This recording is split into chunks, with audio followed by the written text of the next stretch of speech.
course, our challenger is going to be from the perspective that we're looking at right now. So we have the red-green, which is the cleave deck, the armored cleave. Versus control. And we see the challenger's hand right now. He only has one playable card in this lane, the Mercenary Exiles. And the other, some pretty heavy mana cards that won't be played until later in the game. So he's gonna go ahead and drop the Mercenary Exiles for that extra 2 damage on the tower. Yeah, actually got the random arrow. Oh, he did. We just talked about the RNG here. Let me go Of course, that unit's not too important right now. It's a 2/1/4, so it will survive versus creeps. But when you activate the ability, it'll essentially spend all your gold, and half of it will be turned into attack and health, which right now means nothing because it will be one. Yes. 1 attack and 1 health. And for those wondering, it does round down. So if you have 1 gold and you spend it, you actually spend your gold for no reason. Yep. This is one of my favorite units in the game. This little fox guy, Rebel Decoy. He is Place it down, very strong. Swaps with another unit. Very powerful. Which, speaking of which, Phase Boots is another ability that does basically the same thing. Yeah, you can do a lot of positioning tricks, kind of jukes like Dota with those items. And as you'll notice too, with Lycan, he has that passive ability, and so instead of the Rebel Decoy only doing 2 damage to the tower, he now does 4. Yeah, I've been seeing that a lot lately, where people, instead of using it just for the active ability, they place it next to Lycan to do the extra damage, which is really smart because Lumi's tower only has 30 HP to start with. That's the handicap today. Yeah, and I don't want you guys to discount that deficit. 10 HP on a tower is a lot. It means almost a whole turn. So any damage you can get in there. We have to prepare the audience for us losing. Exactly. It's like a shield. Yes. That's what we'll always blame. So Axe is in this lane with Bristleback. These are the 2 tankiest heroes in the game. Bristleback, if a unit blocking it dies, if a hero, I should say, blocking it dies, he gains 2 armor the rest of the game. And then Axe's stats are just disgustingly good, as you can see. Starts with that 2 armor. He actually doesn't have a passive skill like you see with Bristle or Luna. Just because that is so strong. He has 2 armor, and that means conflagration or non-piercing damage is just not going to do anything for Axe. I think that's my favorite hero in the game. I think hero, you can just put in a lane and just forget about him. You don't have to worry about it. He takes care of himself. He's a big boy. He is a really big boy. So what did we see? Was that a Celemane's favor placed on the first tower? So next round, that tower will have 7 mana, which is huge at this stage of the game. And you'll notice he has that green hero he has some red heroes here, but he has access to Berserker's Call if he wanted to. If he had like 2 creeps there, something like that blocking Axe's way, he can utilize that with that Celemane's favor. Right. So we see this modification done to Lycan, that is Viscous Nasal Goo, which is Bristleback's card. And anytime we say modify, it means it is permanent. Permanently, Lycan will have -2 armor unless he places something upon himself.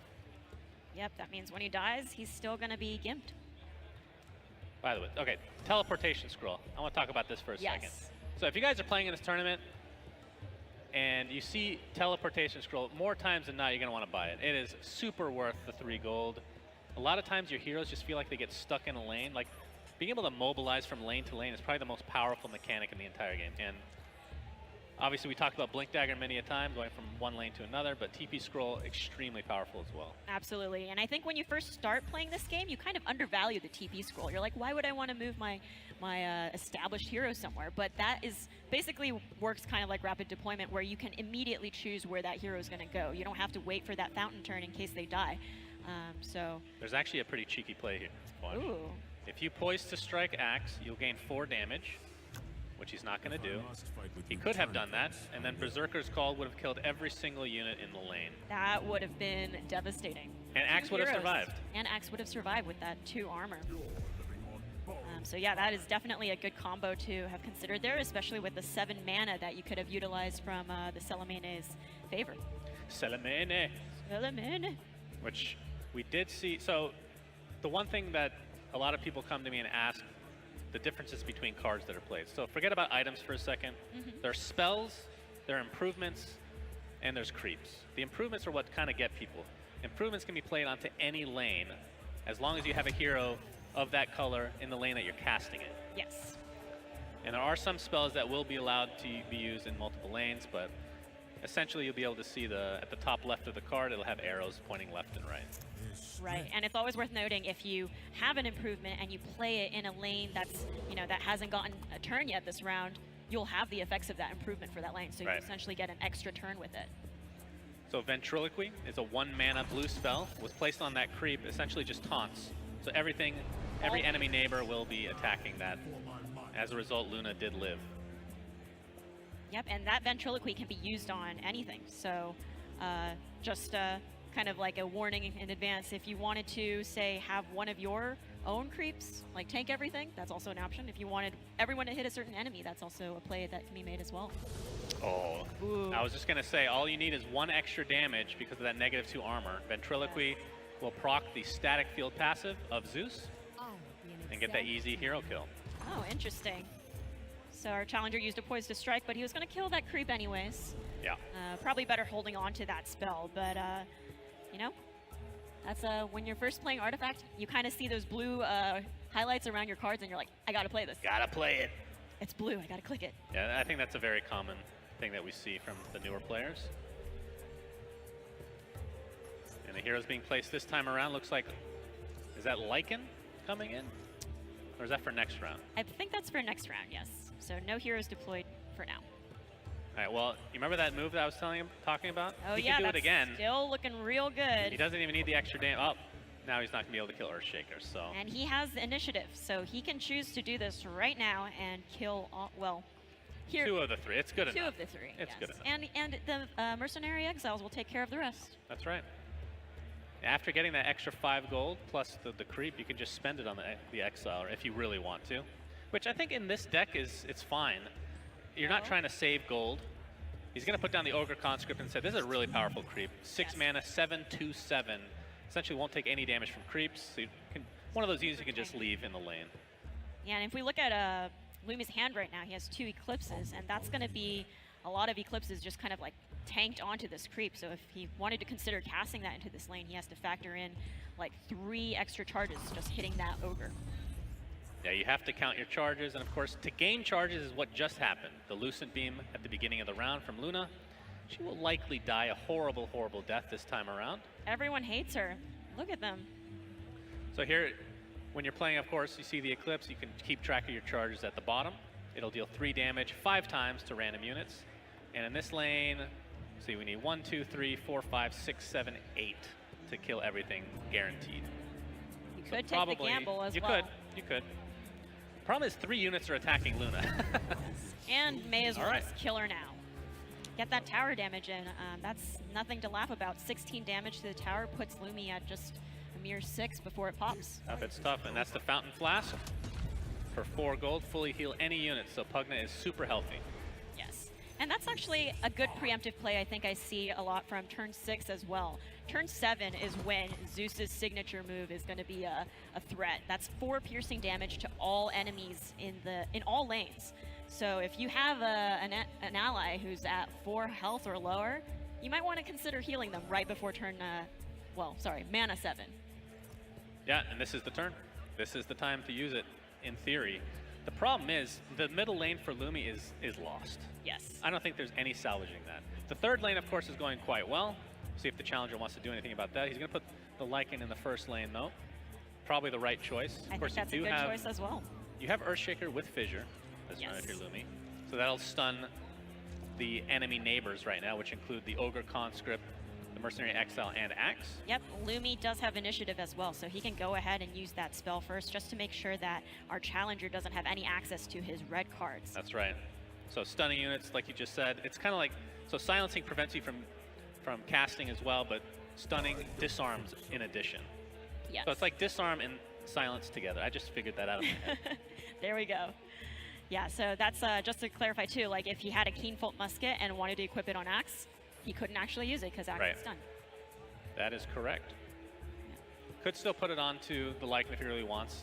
Doing 4 damage to the tower at the moment. Could also cast a Divine Purpose, which will prevent whatever unit from taking damage the rest of the game. Now, the one counter to this is PA, which is not in either of these decks. Right, so they're pretty much invincible once you cast that Divine Purpose. Against PA, I like to put it on creeps, believe it or not. Interesting. You can't kill creeps. You can't coup de grace a creep. That's right. true. Only on heroes. especially if you put it on a big tanky one like this Ogre or a Revtel. Right. PA is just going to be staring that in the face, wishing. All right, Phase Boots applied to Bristleback, so it gives him 4 HP, as well as the ability to swap places with an ally on the board. Yep. If he chooses to do that or not. And that is with any ally, not just neighboring ones. So our challenger is looking to, thinking about either playing that Divine Purpose or just passing to gain that initiative in the second lane. Now, what do you think is the best move? I actually think I would put it on Lycan in all likelihood here. Yeah, I think Axe as tanky as it is with that 2 armor and 11 health, but if you have the ability to guarantee that you can cast those green spells. Oh my. Look at that. He's Someone's going for been it. taking lessons from Sunsfan. All right. I don't know if that's the right move this time around, but we'll take it. Just you wait. Our challenger knows what he's doing. I trust in him. If he gets a lot of gold and then ends up applying that to the Mercenary Exile, that could make a lot of sense for sure. Totally. We'll see. Interesting Lycan. interaction here, though.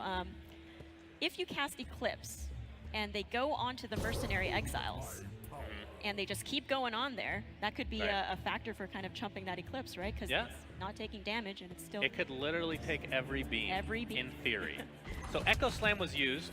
Oh. Only kills off 1 unit, so Bristleback ends up hitting the tower as a result. And we'll see what Lumi has in store in the future. Of course, we still have a lot of spells at the disposal of the challenger here. Could apply the Nether Ward to the first lane. That, of course, is an improvement that comes with Pugna. Anytime a spell is cast in that lane by your opponent, 3 damage is done to their tower, which in this case only has 8 health. Pretty good choice. I think that's an excellent place to place that Nether Ward. Anytime that he's gonna, I mean, this lane's won, right? For our challenger, he's just gonna push down this tower, and then he's gonna look to winning either the first or third lane, which, you know, third one's less likely to happen. Right. So. But he does choose to put the Nether Ward in the third lane, so maybe he has some other things in store. I mean, there is potentially the strategy of, hey, I'm giving up this lane, JK, and you come in later with a bunch of heroes. Yep. Thunder God's Wrath, though, applied by Luminous. And a zap to his own tower from that Nether Ward. That means Axe only has 4 health right now. So if he had another Thunder God's Wrath or another Eclipse, he could end up killing this Axe pretty easily. But the initiative is on the side of the challenger. Indeed, and he has a great card in his hand called Duel, and he can choose to pick off one of those heroes there. But the problem with that is you have another blue hero in the lane. That's so if you're true. able to kill one, just having another one there is huge to be able to cast any blue spell you want. Yes. I really hope we get to see the Eclipse of Dreams here. How many we got now? What are we at? We're at 5. It's about charges. 6 now. 6 charges. Okay, so what do we have? 1, 2. Well, the problem is this Divine Shield, like you're talking about, right? It could eat them all, theoretically.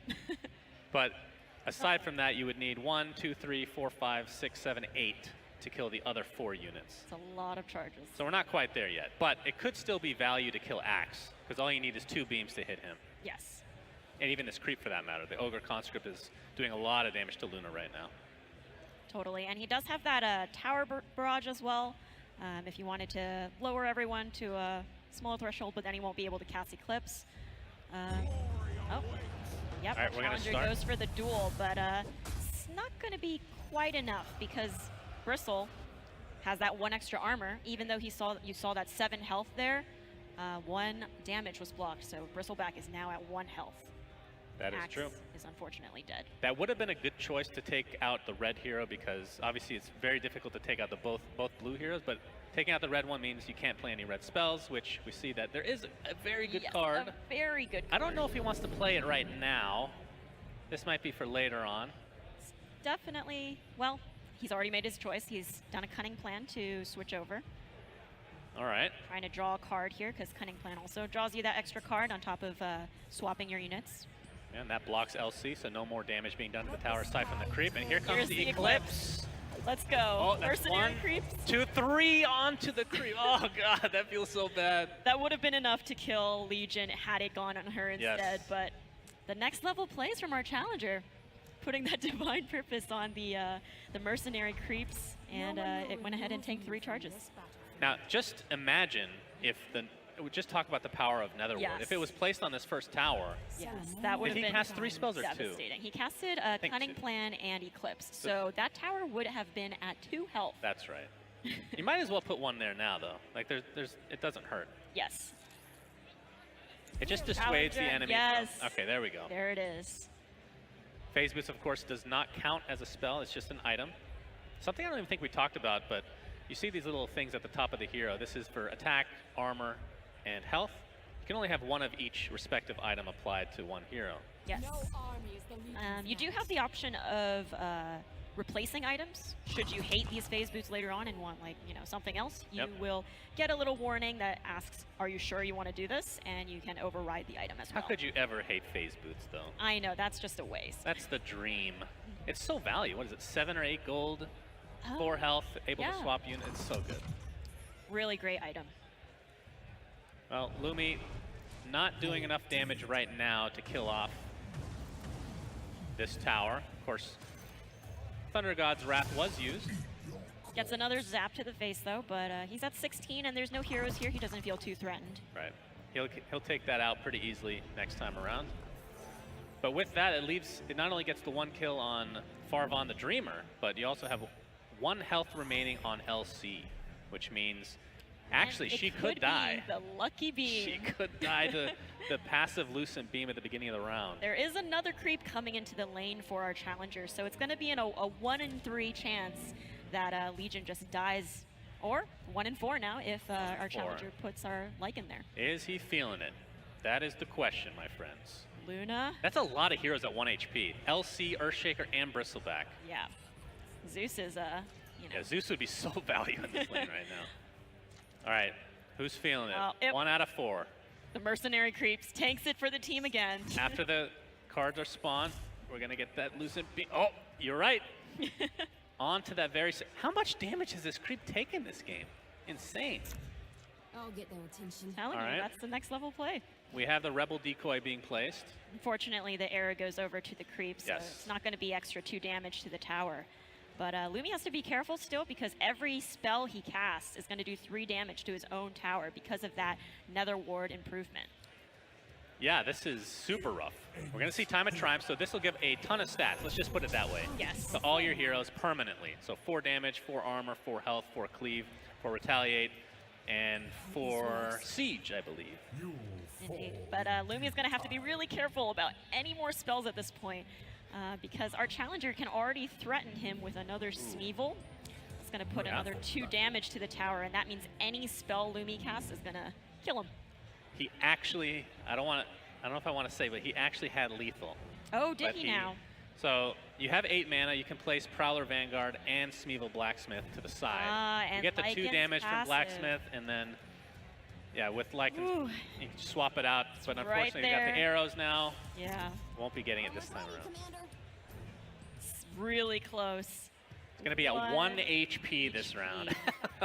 Good lord. But here's the thing. This might end up being a tie because Lumi is doing tons of siege damage. And now there's pretty much no way to kill these 3 units for Lumi. Bristleback, Earthshaker, Luna are essentially unkillable, I want to say. Can Lumi cling on with 1 HP and these Time of Triumph heroes? That's a very valuable Time of Triumph as well. Yes. Hitting 3 heroes, and this is, again, modified. So even if these heroes die, they come back with that much of stats. Second. Oh, interesting. So our challenger is TPing back. Oh my. Abandoning this lane. You better hope he doesn't have 2 damage item. Yeah. Which he does not. 1 health versus 2 health tower. This is the closest game we've had as of yet. And I don't see any way other than this being a tie game. Yeah, I think so. They're probably just going to hit each other, and we'll have our first draw.